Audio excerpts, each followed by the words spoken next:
wa aqallul khairi yaumun wa lailatun wa ghalibuhu sittun aw sab'un wa aktsaruhu khamsata asyara yauman.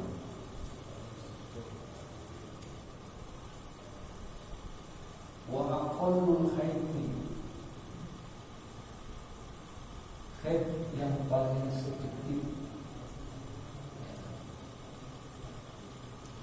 paling sedikit itu bukan berkaitan dengan sedikitnya darah, tapi yang dimaksud dengan sedikit kaitannya dengan masa, dengan waktu, dengan hari.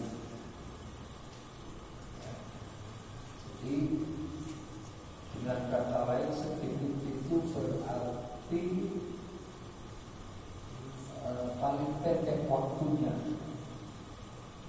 Paling pendek waktunya orang yumun wa lailatun, sehari semalam. Jadi para wanita yang haid, yang menstruasi, itu masa terpendek adalah sehari semalam.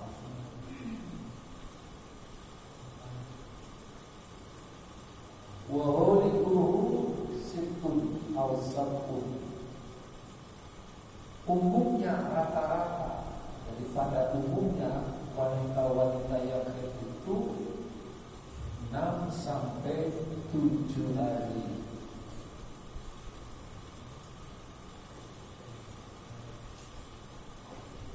Nah ini para hadirin, para jamaah sekalian, mengenai masa haid tercepat 1 hari 1 malam, umumnya 6 hari sampai 7 hari, itu tidak ada dalilnya, tidak ada nas Al-Quran ataupun hadis yang sehari semalam atau 6 hari dan 7 hari. Itu. Padahal ini menyangkut masalah hukum. Kalau hukum itu kan mesti harus ada dalilnya.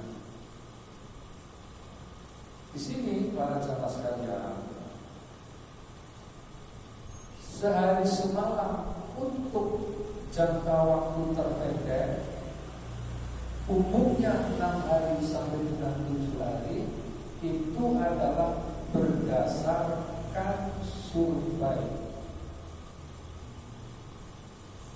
berdasarkan riset. Kalau berdasarkan survei, berdasarkan riset, berarti ini namanya ilmiah, hasil ilmiah, seperti yang dilakukan oleh Kiai Imaduddin Usmani Al-Bantani. Itu hasil riset, penemuan ilmiah, karya ilmiah. Karena itu kalau hasil riset, hasil ilmiah dibantah dengan ilmiah lagi, tidak boleh dibantah dengan kebencian atau ketidaksukaan. Nah, jadi wanita-wanita pada saat itu diberi angket oleh Imam Syafi'i, ditanya, kamu haid berapa hari? Kira-kira pertanyaan seperti itu. Kalau angket itu disebar sekian ribu, terus ada yang menjawab sehari semalam, ada yang menjawab 6 hari, ada yang menjawab 7 hari, ada yang menjawab 15 hari.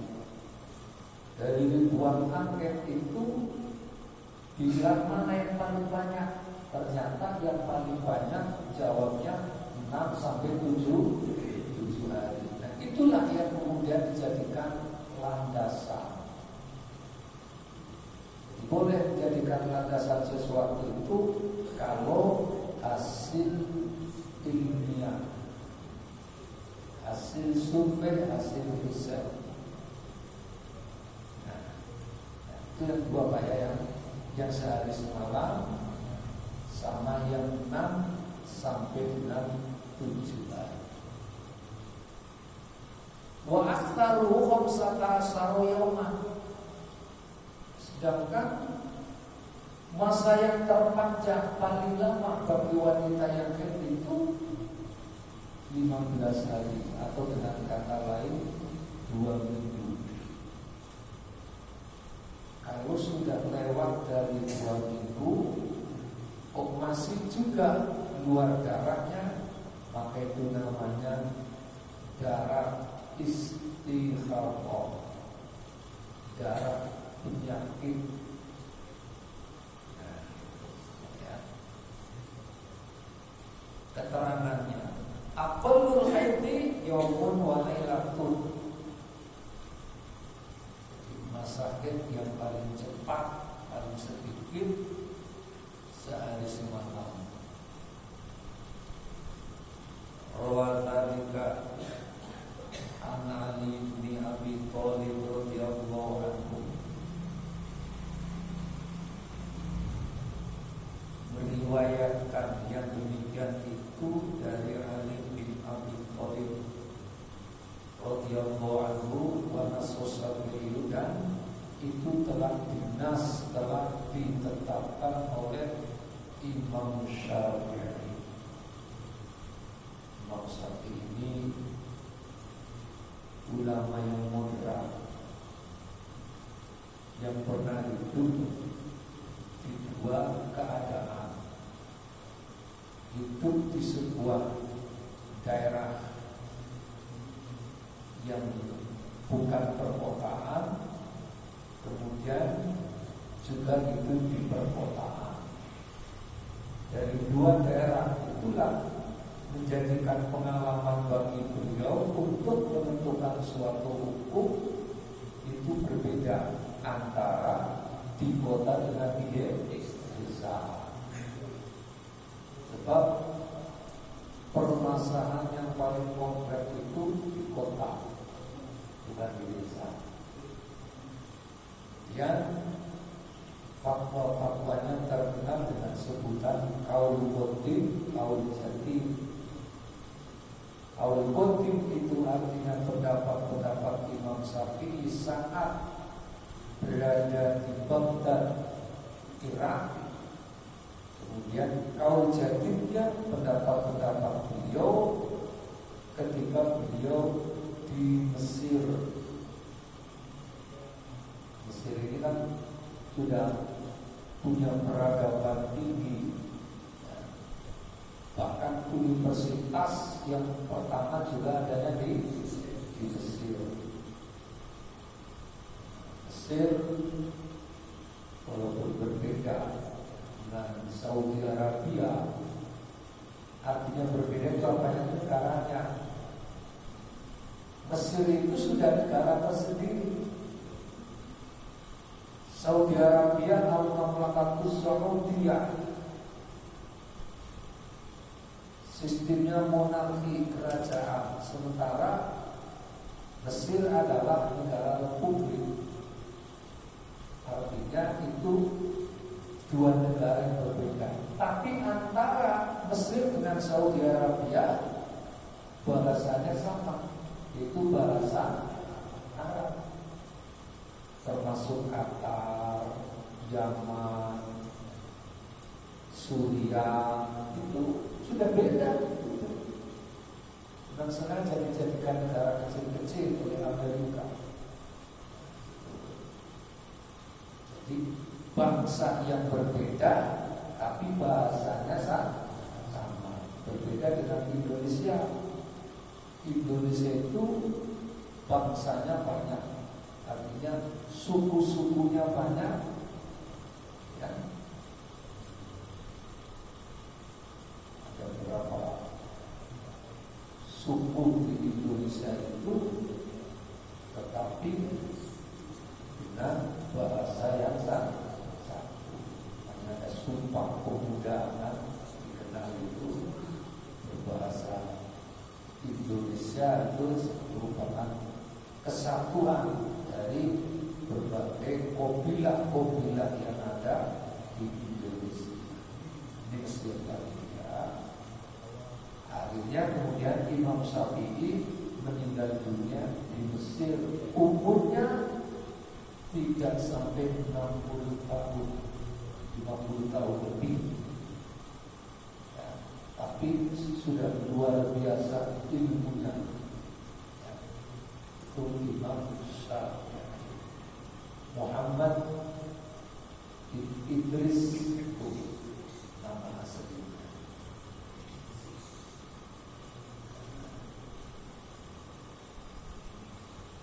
Jadi wa nasos Syafi'i radhiyallahu anhu ala dzalika fi 'amati kutubihi, semua kitab-kitabnya, rata-rata kitabnya itu mengatakan yaumun wa lailatun wa nasso fi mawdi'in akhar. Tapi Imam Syafi'i juga menetapkan di kitab yang lain, beliau mengatakan anna aqallahu yaumun, minimal paling sedikit ya batas waktunya adalah sehari. Jadi tidak disebut kalimat yaumun wa lailatun. Namun demikian wa muradu Syafi'i bilailati, walaupun disebut hanya yaumun sehari, tapi maksudnya adalah sehari semalam. Kalau sehari semalam berarti 24 jam. Sehari semalam ini 24 jam. Siangnya berapa jam? Kalau di Indonesia siangnya berapa jam? Ya, berarti dibagi 2 ya.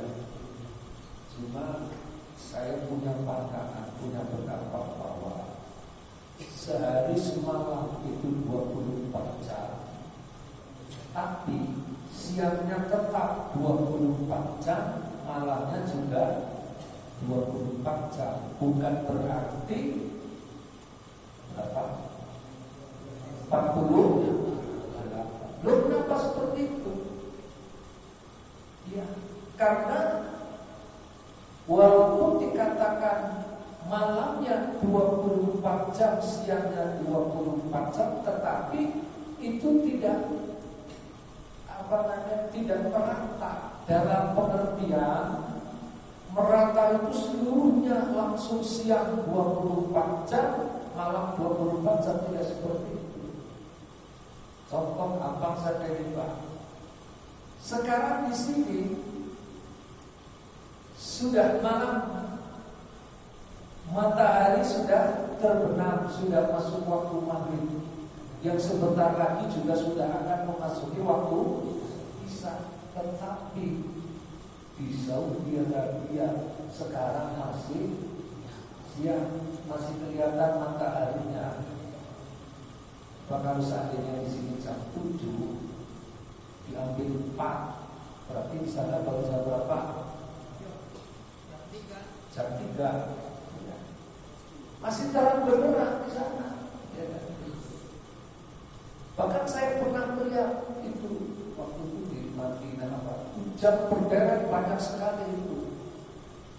Artinya jam berderet yang banyak itu yang di situ menunjukkan ini jam negara ini jam negara ini jam negara ini. Ada 11 atau 12 saya lihat berderet di hotel itu. Dan itu ada yang dengan Indonesia ini waktunya bedanya 13 jam. Eropa sana 13 jam perbedaan waktunya. Jangankan kok dengan luar negeri, kita masih sesama satu negara. Jakarta dengan Bali sudah berbeda waktu. Nah, jadi saya berkesimpulan siangnya 24 jam, malamnya juga 24 jam, tapi tidak merata, ngacak waktunya, ngacak negaranya. Kalau merata seperti itu ya nggak mungkin ya. Siang langsung 24 jam, malam langsung 24 jam, tidak ngacak itu masalah. Jadi ini perbedaan waktu. Dan wasyamsu tajri li mustaqarrin laha dzalika taqdirul azizil alim. Jadi matahari itu beredar pada porosnya. Yang demikian ini merupakan ketentuan Allah Subhanahu wa taala yang maha bijaksana. Ya. Sudah merupakan ketentuan Allah, sehingga antara peredaran matahari dan peredaran bulan itu tidak akan pernah terjadi benturan. Nah, kalau sudah menyimpang dari sunnah Allah, maka baru akan terjadilah kiamat. Maka surat-surat yang menjelaskan terkait dengan masalah luar terjadi kiamat itu paling banyak adanya di juz 30. Ada Al-Qari'ah, Al-Qari'ah, wa ma adraka mal-Qari'ah, yauma yakunu nasu kal farashil mabthus wa takunu jibalu kal ihil. Ada lagi idza zulzilatil ardu zilzalaha. Nah ini informasi dari Allah yang disampaikan oleh malaikat Jibril kepada Rasulullah, dan Rasulullah disampaikan kepada umatnya bahwa kehidupan ini bukan hanyalah kehidupan di dunia. Maka kita sudah hidup lebih lama waktunya, yaitu saat kita hidup di alam arwah. Alam arwah, alam yang universal. Lalu hidup di alam kandungan. Sekarang hidup di alam dunia, itu arwah atau roh-roh tersebut sudah parsial, masuk satu-satu. Ini rohnya yang ada si A, ini yang ada si B, ini yang ada si C. Itu setiap orang yang hidup ada rohnya, maka itu namanya rohnya parsial.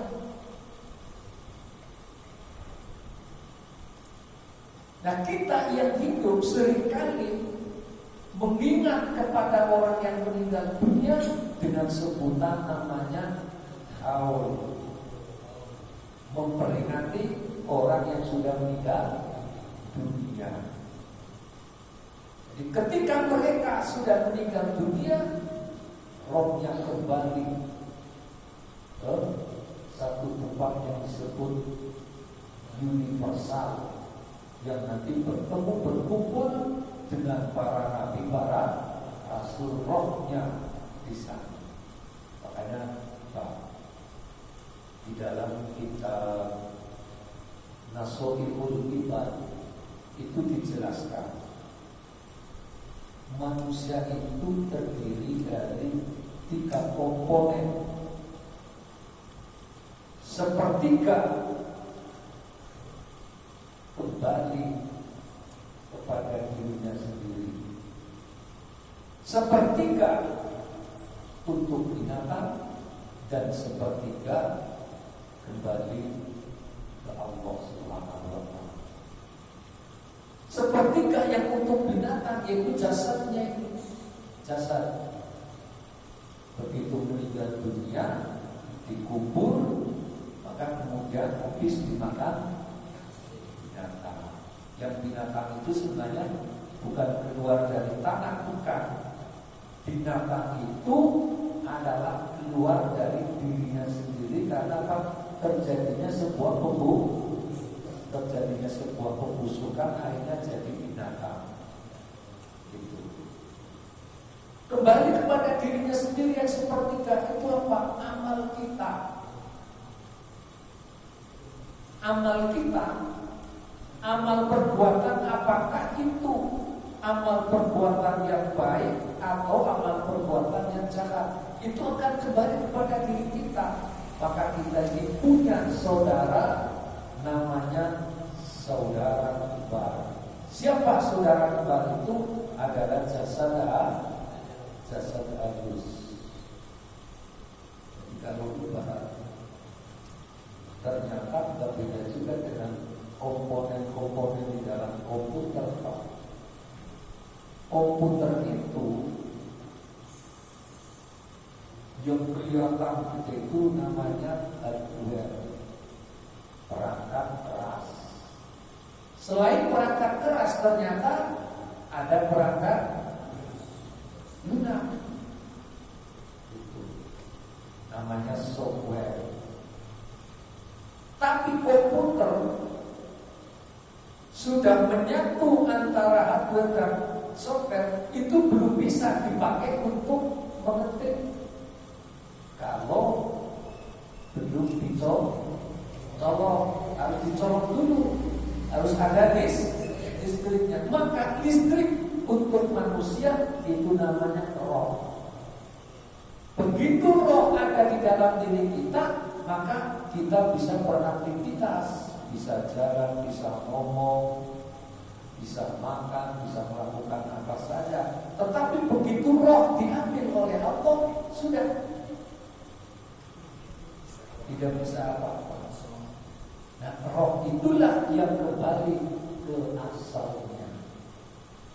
Makanya berbeda dengan ajaran Buddha yang di dalam ajaran Hindu dan Buddha itu terjadi reinkarnasi. Tidak ada. Di dalam Islam itu tidak ada. Makanya Pak, roh itu yang ada di diri kita itu tidak merasa senang, tidak merasa gembira, tidak susah, tidak merasa lapar, juga tidak merasa itu roh yang akan bertanggung jawab di hadapan Allah. Itu apanya? Yaitu jasad halusnya, saudara kembar kita. Sementara saudara jasad kasar kita sudah habis dimakan. Di dalam surah Yasin ada waman nu'ammirhu nunakishu waman nu'ammirhu nunakishu fil khalqi afala ta'qilun. Jika orang-orang kafir bertanya, siapa yang dapat mengembalikan lagi kul yuhi alladzi ansyara'a awal. Makanya ya Rasulullah katakan kepada mereka orang-orang kafir yang tidak percaya, jawablah pertanyaan mereka, yang akan menghidupkan kembali adalah yang pertama kali menciptakan, yaitu Allah Subhanahu wa Ta'ala. Jadi Bapak-bapak, sampai sekarang ini belum ada orang yang di surga. Belum ada. Surga masih apa? Masih kok. Berarti orang yang sudah meninggalkan dunia sekarang di mana? Sekarang di alam barzakh. Untuk menuju surga atau neraka masih banyak, masih panjang perjalanannya. Alam dunia, sesudah alam dunia, alam barzakh. Nanti setelah terjadinya hari kiamat, disebut yaumul ba'si, hari kebangkitan, di mana manusia-manusia itu dibangkitkan dari alam kuburnya, alam barzahnya, maka akan digiring ke satu tempat namanya padang mahsyar. Di dunia sudah ada miniatur padang mahsyar, di mana padang Arafah itu itu miniaturnya. Gambarannya apa? Ketika orang wukuf di Arafah itu sama, mau dia presiden, perdana menteri, wakil presiden, jenderal atau apapun, sampai orang yang paling rendah status sosialnya, di saat wukuf di Arafah mereka sama-sama menggunakan kain putih dua helai. Maka itu merupakan pada Arafah, sehingga Allah menurunkan manusia yang pertama mempertemukan, maksud saya mempertemukan, karena ketika Allah menurunkan Nabi Adam itu bukan di padang Arafah, diturunkan di Libya. Lalu Hawa diturunkan di Jeddah, keduanya saling mencari, saling memanggil, kemudian Allah pertemukan, yaitu di Arafah, tepatnya di Jabal Rahmah. Lalu sebagai tempat pertemuan dua insan yang telah Allah pisahkan sekian lama waktunya, lalu di situ dibuat satu tanda. Tandanya cuma bangunan tubuh saja. Di sana itu dibangun patung. Nah, itulah maka pertemuan umat Islam seluruh dunia nanti di Arafah. Ketika di dunia, pertemuan umat Islam di dunia ini adalah di padang Arafah. Miniaturnya di sana. Wa muradu syafi'i bilailatihi wa awlihu sittun aw sabtun bi qawlihi sallallahu alaihi wasallam. Dan sabda Rasulullah sallallahu alaihi wasallam, lihatnata kepada Hannah binti Jahsin, tahibina sittata ayyamin aw sab'atan fi ilmillah ta'ala. Di selain daripada Imam Syafi'i mengatakan penelitian ini ada ternyata dari sabda Rasulullah kepada Hannah binti Jahsin, yaitu kamu 6 hari atau 7 hari fi ilmillah ta'ala, di dalam ilmu Allah subhanahu wa ta'ala. Tsumma tasih, kemudian mandilah. Jadi ada yang mengartikan begini, Pak. Iktasili diartikan itu cucilah. Jadi berarti kalau yang mengartikan cucilah, begitu dia sudah tidak ada, dia dicuci bagian-bagian yang tertentu. Tapi kalau iktasili diartikan mandi, berarti seluruh badan, maka disebut mandi hadas. Hadas besar, hadas kecil berwudu, hadas besar mandi. Mandi itu hadas besar. Termasuk orang meninggal dimandikan, itu namanya mandi hadas. Nah, mandi hadas kalau orang Kristen dimandikan sebutannya dikremasi. Nah, kita dimandikan, termasuk jenazah dimandikan itu hukumnya wajib. Sementara yang memandikan jenazah itu wajibnya wajib kifayah. Jenazahnya dimandikan wajib air, orangnya yang memandikan wajib kifayah. Orang yang baru memandikan jenazah disunahkan mandi. Jika wajib kifayah itu ya artinya Di sebuah daerah kalau ada orang yang meninggal dunia, ya harus ada yang bisa memandikan. Jangan sampai orang meninggal dunia itu tidak ada yang memandikan. Bahkan akan lebih utama, lebih afdal kalau yang memandikan jenazah itu adalah keluarganya sendiri. Tapi Pak, dicontohkan oleh Rasulullah sendiri ketika putrinya yang bernama Ummi Kulsum meninggal dunia, itu yang memandikan bukan Rasulullah, tapi yang memandikan seorang wanita bernama Ummu Atiyah. Nah saat itu Rasulullah berpesan kepada Ummu Atiyah, "Wahai Atiyah, mandikanlah 3 kali, 5 kali atau 7 kali." Jadi yang ganjil. Nah, Rasulullah Sallallahu Alaihi Wasallam, Rasulullah itu tahu Pak, Fatimah, ya, Fatimah itu kan putrinya. Fatimah putrinya Rasulullah nikah dengan Ali bin Abi Thalib.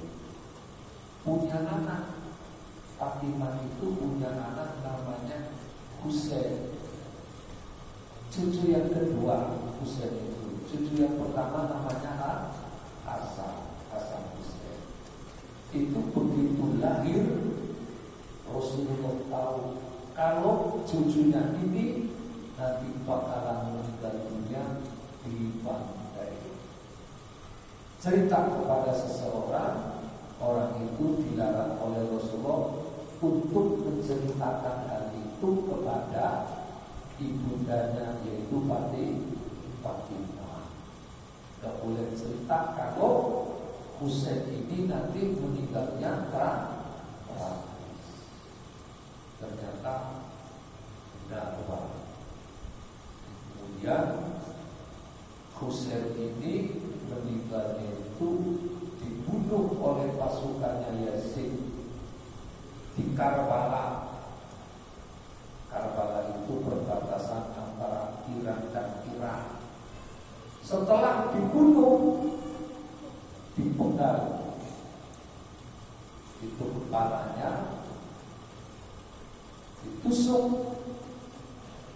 kasih pompa, pasang di pinggir jalan. Sesudah itu kemudian kepalanya itu diletakkan di dalam baskom, kemudian dibawa dipersembahkan kepada Yazid bin Muawiyah.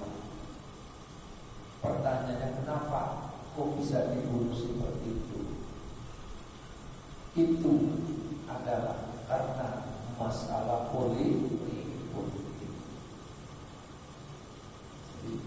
Tidak seperti zaman Rasulullah itu terjadi perang, itu adalah perang antara orang Muslim dengan orang kafir. Kalau ini tidak, dengan kekuatan yang tidak seimbang. Ya.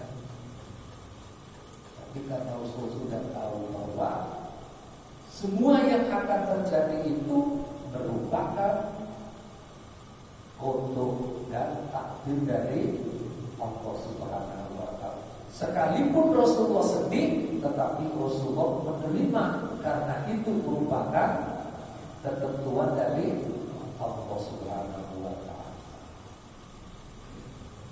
Tapi pengetahuan seperti itu tidak Allah berikan kepada semua orang. Coba kalau kita tahu istri kita mau meninggal tahun berapa, kita sudah sedih. Jadi kita tidak diberi pengetahuan Allah tentang hal seperti itu. Jadi tummah tasimi, kemudian mandilah. Wa idza ra'aiti annaki qad tuhurti, dan ketika kamu melihat bahwa kamu itu telah suci, fasolli arba'an, maka sholatlah. Wastan okti dulu, jadi disuruh bersih dulu. Setelah suci, bersih. fasolli arba'an wa isyrina, maka sholatlah 4 wa isyrina dan 20. Berarti maksudnya 24. Awalasan atau 3 wa isyrina 20, berarti 20 di 3. Lailatan wa ayyamahunna, malam dan siangnya. Itu artinya begini. Di hadis ini kesimpulannya bahwa ketika telah haid 6 atau 7 hari, maka sholatlah di dalam 1 bulan itu 24 hari atau 23 hari. Jadi kalau haidnya 7 hari, berarti sholatnya 23 hari. Kalau haidnya 6 hari, berarti sholatnya 24 hari. Dan secara rutin, ketika wanita haid kemudian tidak sholat sesuai dengan hari pada masa haidnya, maka tidak perlu diqodho. Tidak ada sholat diqodho bagi wanita yang kaitannya dengan haid. Tapi ketika kasus haid ini terjadi pada wanita di bulan Ramadan, maka wanita-wanita itu tanya. Cuma tidak enak kalau tanya sama Rasulullah. Akhirnya tanyanya kepada istrinya yang bernama Aisyah. Akhirnya Aisyah jadi papernya tanya kepada Rasulullah tentang wanita-wanita yang haid di bulan Ramadan. Lalu dijawab oleh Rasulullah, oh ya, puasanya tetap diqodho, tapi sholatnya tidak diqodho. Sehingga hadisnya berbunyi, kunna numaru biqodho shaumi wa la numaru biqodho sholati. Kami para wanita diperintah oleh Rasulullah untuk mengqodho puasa dan tidak diperintah mengqodho sholat. Ini hadis sahih. Tapi ketika ini yang membaca laki-laki dan yang memahami juga laki-laki yang tidak tahu asbabul wurudnya, yang tidak tahu sebab-sebab turunnya hadis ini, dijadikan pegangan, salah. Jadi ketika laki-laki membaca kunna numaru biqodho shaumi wa la numaru biqodho sholat, kami diperintah oleh Rasulullah mengqodho puasa dan tidak diperintah untuk mengqodho sholat. Akhirnya dipahami bahwa tidak ada sholat qodho. Salah itu. Karena hadis itu hanya berlaku untuk wanita yang pada bulan Ramadan itu haid. Itu perlunya kita mengetahui tentang asbabul wurud.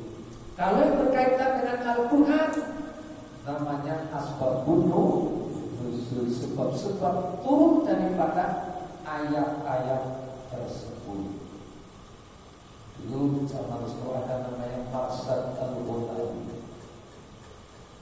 Marsad Al-Ghunawi ini diutus oleh Rasulullah sallallahu alaihi wasallam ke Mekah, ya, untuk berdakwah di sana. Begitu sampai di Mekah itu ada seorang wanita cantik kaya. Nah, sudah cantik kaya, lalu wanita ini wanita ini menyarankan, atau wanita ini menyampaikan kepada Marsad Al-Ghunawi ini dia mau jadi istrinya. Nah, Marsad Al-Ghunawi waktu itu sebenarnya sempat suka, tapi karena wanita ini adalah wanita musyrikah, maka Marsad Al-Ghunawi itu kemudian tanya dulu kepada Rasulullah, kira-kira boleh atau tidak, kan begitu. Ketika Marsad Al-Ghunawi ini menyampaikan kasus ini kepada Rasulullah, akhirnya Allah Subhanahu wa taala menurunkan ayat kepada Rasulullah, wala tunkihul wala tankihul musyrika. Ya. Wala tunkihul musyrika itu artinya janganlah engkau menikahi, wala tankihul musyrika, janganlah engkau menikahi wanita-wanita musyrik. Kalau untuk bapak, wala tunkihul musyrika artinya jangan kau menikahkan. Ya, jangan kau menikahkan. Wala tunkihul musyrik artinya janganlah kau menikahkan anak-anak perempuanmu dengan laki-laki yang musyrik. Berarti posisinya sebagai wali. Wala tunkihu jangan menikahkan, tapi kalau wala tankihu jangan menikahi. Kalau menikahi berarti laki-laki itu mau menikahi perempuan, tapi kalau tunkihu menikahkan berarti yang menikahkan adalah wali bapaknya. Bapaknya siapa kalau wali itu? Bapaknya perempuan. Makanya jadi wali bapaknya perempuan, bukan bapaknya laki-laki. Nah, akhirnya turun ayat ini sebagai warning, janganlah menikahi wanita-wanita musyrik, wanita-wanita yang menyebutkan Allah Subhanahu wa ta'ala, sekalipun itu membuat kamu terpesona dengan kecantikannya atau dengan kekayaannya. Bahkan dikatakan bahwa seorang budak yang mukmin itu masih lebih baik dibandingkan wanita yang musyrik, wanita yang menyebutkan Allah Subhanahu wa ta'ala. Wasumi dan puasalah, fa inna dzalika yujziki, karena sesungguhnya itu telah mencukupimu. Wa kadzalika, demikian pula, fa'ali, maka lakukanlah, fi kulli syahrin, pada tiap-tiap bulan. Kama yakruna, sebagaimana halnya mereka suci, limi qadi khairihinna wa tuhrihinna, untuk batas waktu haidnya dan batas waktu sucinya. Jadi mikot itu batas waktu.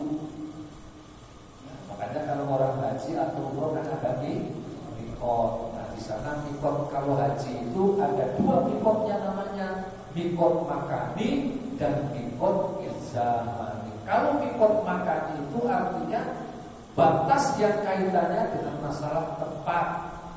Umpamanya orang mau umroh, posisinya dari Madinah, maka mikotnya itu di Bir Ali, setarnya di Bir Ali. Daerahnya itu namanya Dzulhulaifah. Itu yang disebut mikot makani, tempat. Mikot zamani. Nah, mikot zaman itu adalah mikot yang kaitannya dengan masalah masa, dengan zaman, dengan waktu. Itu mikot yang berlaku untuk orang haji. Jadi kalau orang haji itu mikotnya ada dua, mikot zamani dan mikot makani. Kalau untuk orang umroh, kapanpun bisa saja, sepanjang tahun bisa umroh, sehari umroh 3 kali, 4 kali juga. Tapi kalau mikot orang haji yang berkaitan dengan mikot zamani, itu waktu-waktunya ditentukan. Al-hajju asyhurun ma'lumat, bahwa haji itu pada bulan-bulan yang ditentukan, terhitung dari bulan Syawal, Dzulqa'dah sampai Dzulhijjah. Ada 3. Ya, Syawal akhir haji itu adalah. Baik Bapak-bapak, para hadirin, para jamaah sekalian, sampai di sini dulu pengajian kita. Sebelum kita akhiri, ada yang mau ditanyakan, silakan Pak.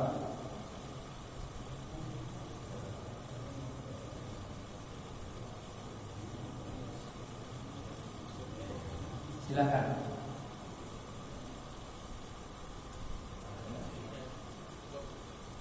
Baik, cukup. Rabbana wa rabbana bisa rabbina wa rabbana Allahumma zidna ilman wa zidna wa qadna atina min dunya hasanah wa qina adhaban nar subhanallah wa bihamdihi wa salamun ala al-mursalin